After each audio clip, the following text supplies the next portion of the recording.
I think, yes, from the cap, when you would come to the front and you would get into the butterfly, at that point in the butterfly, you reverse one of the hands to go into the anti-spin, so you come down, and the other one just follows through in the pendulum, while the first one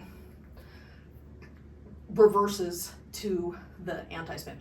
So this would be the left doing the anti-spin, the right doing the pendulum, getting back into that underhand opposite behind the back C cap. If you know this pattern with the grand, or this one where you're doing top, bottom, front, just like the big butterfly to the butterfly behind the head extension, butterfly behind the back to the front. It's that same point where you come to the butterfly down here.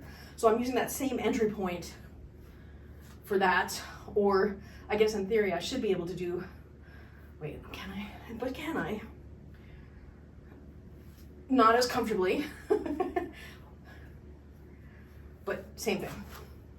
Also though, to be clear, the one you practiced was with overhand and the pendulum. This one is underhand on the front with the pendulum, not overhand. Whether you're doing the cap to the front or you're doing top, bottom, front, when you get here, one of the hands is going to reverse to the anti-spin, while the other one does anti-spin and underhand, while the other one does the pendulum.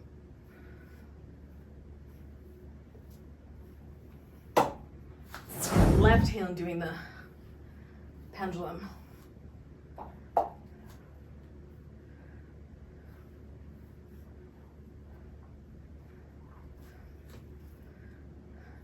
Oh yes, but it's a design choice too. Size matters, and sometimes smaller is just as effective as bigger when you're using the overall contrast of the performance as part of your experience.